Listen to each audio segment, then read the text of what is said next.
जाग जाइए, इन ढोंगी पाखंडियों को मान सम्मान और दान देना बंद कर दीजिए और मतदान देना बंद कर दीजिए। ये अपनी औकात में आ जाएंगे। जो आरएसएस आज तक तिरंगे का अपमान करती रही, लोकतंत्र की पड़तियां जलाती रही कि हम लोकतंत्र को नहीं मानेंगे, ऐसे लोग राष्ट्रवाद का मुखौटा लगा के देश को गुमराह कर रहे हैं। दलित समाज का, बौद्ध समाज का कोई सीजीआई बन सकता है, तो इनको हजम नहीं हो रही है ये बात है कि अगर आप भगवान की बात करते हैं तो भगवान से ही न्याय ले लीजिए।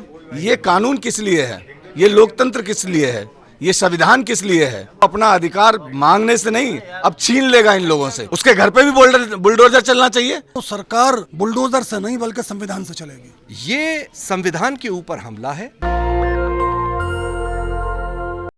कल सीजेआई पर हमला होता है और उसकी प्लानिंग के तौर पर देखा जा रहा है कि जिस तरीके से कुछ लोग बाकायदा सीजेआई को जूता मारने की बात करते हैं एक हफ्ते पहले, और उसके बाद सुप्रीम कोर्ट में ये हादसा हो भी जाता है। लेकिन हठधर्मी देखिए, जिस शख्स ने ये हमला किया वो कैमरे पर आकर अपना गुनाह कबूल भी करता है और खुलेआम इस पर गर्व भी महसूस करता है। तो ये चीज़ समझने वाली बात है कि रायबरेली में जहां हरिओम एक दलित युवक को पीटकर हत्या कर दी जाती है और सुप्रीम कोर्ट में सीजेआई जो दलित समाज से आते हैं उन पर भी हमला होता है, तो देश की स्थिति आज क्या है वो समझने की ज़रूरत है। हम इस वक्त रामपुर में मौजूद हैं, आजम खान साहब के आवास के बाहर। यहाँ पर कुछ लोग हैं, उनसे बात करेंगे।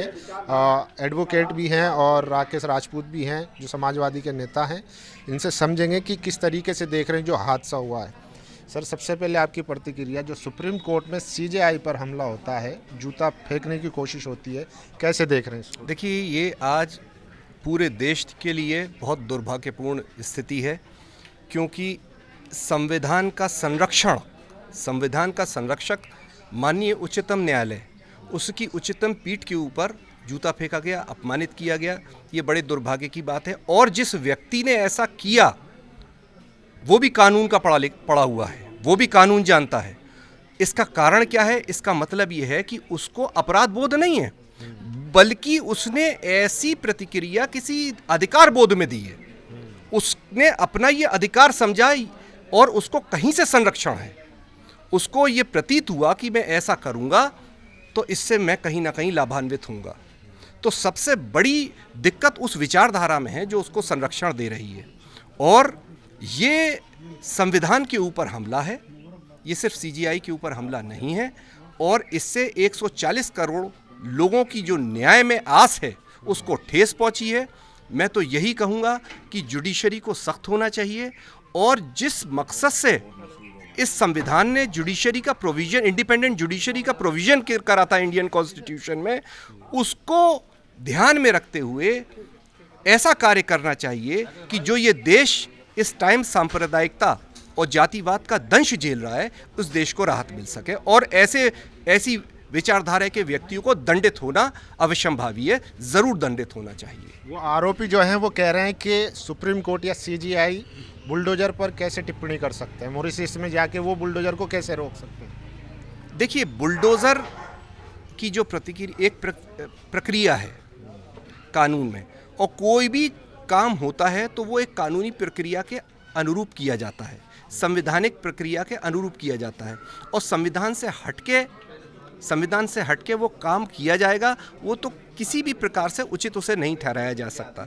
संवैधानिक पीठ टिप्पणी करती भी है, कभी कभी स्ट्रिक्ट डायरेक्शंस भी देती है, कभी सलाह भी देती है, कभी टिप्पणी भी करती है। ये उसका न्यायिक अधिकार है।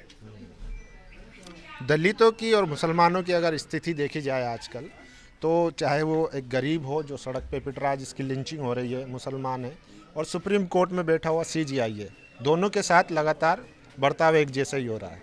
यानी कि अगर आप दलित हैं, सीजीआई भी बन जाएंगे तब भी आपको जूते से ही बात की जाएगी। देखिए, ये बड़े दुर्भाग्य की बात है कि जो सालों से, कई सौ साल से जो वर्ण व्यवस्था हमारे देश में चली आ रही है, आज भी लोग उसके पक्षधर हैं। ये बड़े दुर्भाग्य की बात है, जबकि आज समय न्याय का है और ये न्याय के सिद्धांत से किसी भी प्रकार से अप्रूव्ड चीज़ नहीं है। और स्थिति वाकई में जो दलित समाज है, जो हमारा ओबीसी समाज है और जो अल्पसंख्यक समाज है, उसकी स्थिति बहुत ज़्यादा अच्छी नहीं है, किसी से भी छुपी हुई बात नहीं है। चलिए, तो क्या कहेंगे जिस तरीके से सीजेआई पर हमला हुआ और उसके बाद जो आरोपी है वो मीडिया में आकर बयान भी देता है और उस पर गर्व भी महसूस करता है? देखिए, आपको इस घटना से पहले थोड़ा सा बैक में जाना पड़ेगा कि ये कौन लोग हैं जिन्होंने इस घटना को अंजाम दिया, इनकी मानसिकता कहाँ से है। आप देखोगे ये वो लोग हैं जिन्होंने आज तक तिरंगे को नहीं माना, ये वो लोग हैं जो कानून में विश्वास नहीं रखते हैं, ये लोग वो हैं जो लोकतंत्र में विश्वास नहीं रखते हैं। और जब इनको ये पता चल गया कि अब पीडीए परिवार एकजुट हो रहा है और पीडीए परिवार का कोई दलित समाज का, बौद्ध समाज का कोई सीजीआई बन सकता है, तो इनको हजम नहीं हो रही है ये बात है। और जिस केस को लेके ये डिबेट हो रही थी, इस पे भी आपको विचार करना चाहिए कि सीजीआई साहब ने क्या कहा कि अगर आप भगवान की बात करते हैं तो भगवान से ही न्याय ले लीजिए।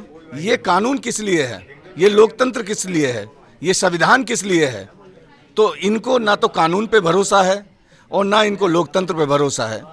तो इसलिए ये बौखलाए हुए हैं, डरे हुए हैं, और इसलिए डरे हुए हैं कि इनको मालूम है कि आज पूरे देश में पीडीए परिवार जागरूक हो चुका है और वो अपना अधिकार मांगने से नहीं, अब छीन लेगा इन लोगों से, इसमें कोई दो मत नहीं है। इसलिए ये डरे हुए लोग जो हैं इस टाइप की घटनाओं को अंजाम दे रहे हैं। यही तो वो कह रहे हैं कि सनातन का अपमान नहीं सहेगा हिंदुस्तान। देखिए, वो ये हमेशा धर्म को आगे लाते हैं और धर्म को आगे लाके ये केवल लोगों को गुमराह करने का काम करते हैं। लेकिन आज धर्म अपनी जगह है, लोकतंत्र अपनी जगह है, संविधान अपनी जगह है। ये देश धर्म से नहीं, लोकतंत्र से चलता है, संविधान से चलता है। इसलिए संविधान सर्वोपरि है इस देश के अंदर। कुछ ऐसे ढोंगी पाखंडी लोग हैं जो धर्म की आड़ में केवल संविधान को बदनाम करना चाहते हैं, धर्म को बदनाम करना चाहते हैं और संविधान को नहीं मानते हैं। नहीं, सीजीआई पर आरोप लगा रहे हैं कि उन्होंने धर्म का अपमान किया, विष्णु जी पर टिप्पणी की गलत, इसलिए उन्होंने हमला किया। सीजीआई साहब ने कोई अपमान नहीं किया। ये ढोंगी पाखंडी लोग हमेशा धर्म की आड़ में, अब सीजीआई पे भी ये उंगली उठाएंगे तो आप ये नहीं समझ सकते हैं कि ये जो वकील हैं इनकी मानसिकता, मैंने कहा ना कि इनकी मानसिकता पीछे से चलती है, रिमोट से चलती है, आरएसएस से चलती है, बीजेपी के ढोंगी पाखंडी नेताओं की वजह से चलती है। नहीं तो कानून सर्वोपरि है ना। आज इतने बड़े आदमी, देश का सबसे सर्वोच्च पद पे जो बैठा है, उसके ऊपर आप जूता फेंक दें और उसके खिलाफ क्या कार्रवाई हुई? तो सीजीआई साहब ने माफ कर दिया ना, बोला कि छोड़ दीजिए। देखिए, वो उनका व्यक्तिगत मामला है कि वो माफ कर दें, लेकिन कानून उनको माफ नहीं कर सकता है। इस देश में जो कानून की धाराएं हैं, उस आदमी को सलाखों के पीछे होना चाहिए। उसके घर पे भी बुलडोजर चलना चाहिए, नहीं चलना चाहिए? आप बताइए। तो धर्म बचा रहे हैं ना। नहीं, धर्म बचाने का मतलब कानून तोड़ेंगे आप। ये देश धर्म से नहीं चलता है, ये देश कानून से चलता है, लोकतंत्र से चलता है, संविधान से चलता है। तो वो सर्वोपरि है, उसके खिलाफ कार्रवाई होनी चाहिए। और आपके चैनल के माध्यम से भी मैं कहता हूं, जाग जाइए, इन ढोंगी पाखंडियों को मान, सम्मान और दान देना बंद कर दीजिए और मतदान देना बंद कर दीजिए। ये अपनी औकात में आ जाएंगे। तो सीजीआई साहब कह रहे हैं कि बुलडोजर नहीं चलना चाहिए, इसलिए वो गुस्सा हो गए। नहीं, उनकी बात जो है, आप देख रहे हो उत्तर प्रदेश में पहले भी सुप्रीम कोर्ट ने कहा था, क्या सुप्रीम कोर्ट के कहने का उत्तर प्रदेश की सरकार पालन कर रही है? बताइए आप, कहाँ है कानून? सुप्रीम कोर्ट कई बार टिप्पणी कर चुका, हाई कोर्ट कई बार टिप्पणी कर चुका, लेकिन ना प्रदेश की सरकार और ना देश की सरकार उसका पालन कर रही है। इसलिए पूरा देश आक्रोशित है और वो नहीं चाहते हैं किसी भी कीमत पे कि बांग्लादेश जैसा हो, श्रीलंका जैसा हो, नेपाल जैसा देश में हालात हो। लेकिन ये लोग चाहते हैं कि धर्म के नाम पर उन्माद फैले और देश में झगड़ा हो। हम लोग ये चाहते हैं कि देश में लोकतंत्र है, संविधान है, उसके माध्यम से ही देश चलना चाहिए, प्रगति के रास्ते पे बढ़ना चाहिए, ना कि धर्म को आड़ में लेकर ऐसे कुछ लोग, ढोंगी पाखंडी लोग देश को गुमराह करने में लगे हैं। और हम सबको एकजुट होकर पीडीए परिवार को, मैं आपके चैनल के माध्यम से भी कहता हूं, आज जात की बात ना करके जमात की बात करें, देश की बात करें। और ढोंगी पाखंडी जो इस देश में राज कर रहे हैं इस समय, जो तिरंगे का अपमान करते थे, जो आरएसएस आज तक तिरंगे का अपमान करती रही, लोकतंत्र की पड़तियां जलाती रही कि हम लोकतंत्र को नहीं मानेंगे, ऐसे लोग राष्ट्रवाद का मुखौटा लगा के देश को गुमराह कर रहे हैं। प्रधानमंत्री जी ने उन्हें देश का सबसे बड़ा एनजीओ बता दिया ना, देश में सबसे अहम योगदान दिया आरएसएस ने। सिक्का भी जारी कर दिया। ये देश भी जानता है, प्रदेश भी जानता है, देश का मूल निवासी भी जानता है, और ये प्रत्यक्ष को प्रमाण की जरूरत नहीं है। आरएसएस के हर व्यक्ति का क्या नेचर रहा है ये देश जानता है। जो अंग्रेजों की मुखबरी करते थे, जो देश को आजाद कराने के लिए भगत सिंह, सुखदेव, राजगुरु, असफाउल्लाह खां, इनकी मुखबरियां करते थे ये लोग। और ये आरएसएस हमें सिखाएगा देशभक्ति, जो देश की मुखबरी करते थे, अंग्रेजों का साथ देते थे। इस देश को जागरूक होना पड़ेगा इन ढोंगी पाखंडी लोगों से, इस देश को मुक्त कराना पड़ेगा, हम सबको एकजुट होना पड़ेगा, और फिर एक लड़ाई लड़नी पड़ेगी हमें। और 2027 में और 2029 में इन ढोंगी पाखंडियों को सरकार से बेदखल करिए और लोकतंत्र को बहाल करिए। सर क्या कहेंगे, जिस तरीके से उत्तर प्रदेश में हालात है, बुलडोजर चल रहा है, सुप्रीम कोर्ट के आदेश के बावजूद भी लोगों के घर को ढहा जा रहा है, उसको कैसे देखते हैं? देखिए, उत्तर प्रदेश के हालात बहुत नाजुक हैं।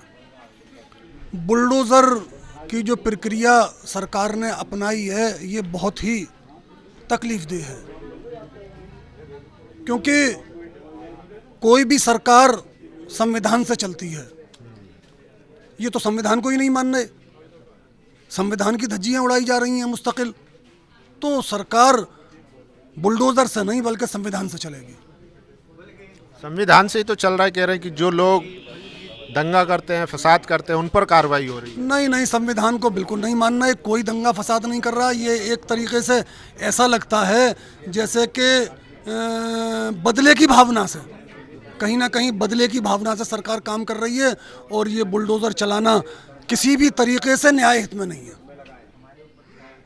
बुलडोजर नहीं चलना चाहिए, बुलडोज़र नहीं चलना चाहिए। जो वाकई क्राइम करते हैं या जो लोग इसके मुस्तहिक हैं, ये तो माफिया गुंडे जो लोग हैं उनको कंट्रोल करने के लिए चलाया जाता है ना। नहीं तो बरेली में नहीं कौन तो फिर कानूनी दावपेच में बच निकलते हैं। नहीं, बरेली में कौन सी माफियागिरी हो रही थी? उनके घरों में बुलडोज़र चल रहे हैं। भाई वो एक प्रदर्शन कर रहे थे किसी चीज़ को लेकर, वहाँ बुलडोज़र की तो कोई आवश्यकता थी नहीं। परमिशन नहीं थी ना। नहीं, तो परमिशन नहीं थी, तो अगर कोई छोटा गुनाह है तो उसके बदले में बुलडोज़र चलाया जाएगा, ये तो कोई बात नहीं हुई। बल्कि मैं इसकी पुरजोर मुखालफत करता हूँ। जिस तरीके से बरेली में बुलडोज़र चलाया गया, ये बिल्कुल न्याय हित में नहीं है। मौलाना बड़े दंगे की तैयारी में थे, मीडिया मास्टर माइंड बता रहा है उनको, असला उनके पास बता रहा है, तमंचे उनके पास बता रहा है। योगी जी ने, सीएम ने, योगी पहले कार्रवाई करते हुए ये सब रोक ली बड़ी घटना होने से। नहीं, कोई मीडिया नहीं, उन पर कोई असला नहीं था, ना ही कोई दंगा करने का इरादा था। वो तो अपना एक प्रदर्शन कर रहे थे, कहीं कोई दंगा करने का इरादा नहीं था। और हम भी ये चाहते हैं कि हमारे प्रदेश में, हमारे देश में अमन रहे, और हम अमन पसंद लोग हैं, चाहते हैं हमारे प्रदेश में अमन बरकरार रहे। लेकिन क्या लगता है, जिस तरीके की राजनीति आज प्रदेश हो या देश हो, कम्युनल राजनीति हो रही है, और विपक्ष जो है वो मुस्लिम मुद्दों पर कहीं ना कहीं खामोश रहता है या उस तरीके से बात नहीं उठाता है, तो इसका क्या मुसलमानों में असर है? नहीं, ऐसा नहीं है। जो हमारे पीडीए के एक तरीके से पीडीए के जननायक और हमारे महबूब नेता अखिलेश यादव जी हैं, वो मुस्तकिल आवाज़ उठा रहे हैं, और कहीं ना कहीं भारतीय जनता पार्टी इस चीज़ से बौखलाई हुई है। जो पीडीए की, जिस तरीके से पीडीए की एकता देखने को मिल रही है, उससे भाजपा डरी हुई है पूरी तरीके से, इसलिए ये सब वो कर रहे हैं। और रहा सवाल आवाज़ उठाने का, तो हमारे नेता अखिलेश यादव इसकी पुरजोर मुखालफत कर रहे हैं। चलिए, शुक्रिया हमसे बात करने के लिए। तो देखिए, जनता की राय है किस तरीके से देश और प्रदेश में जो कम्युनल हैट्रेड पॉलिटिक्स की जा रही है वो कहीं ना कहीं एक चिंता का विषय है, और लगातार रायबरेली के हरिओम से लेकर सीजेआई तक जिस तरीके से हमले हो रहे हैं, उससे साफ जाहिर होता है कि आज देश पर किन लोगों का कब्जा है। बाकी आप लोग क्या राय है, अपनी राय जरूर दीजिए। कैमरा पर्सन आशीष के साथ, रामपुर, उत्तर प्रदेश, नेशनल दस्तक की आपसे गुजारिश है कि अगर इसको बचाना चाहते हैं तो नेशनल दस्तक को सब्सक्राइब करने के लिए रेड कलर के सब्सक्राइब बटन को दबाएं, फिर बेल आइकन की घंटी दबाएं। नेशनल दस्तक को बचाने के लिए बहुत जरूरी है कि हर खबर को शेयर करें, लाइक करें, कमेंट जरूर करें।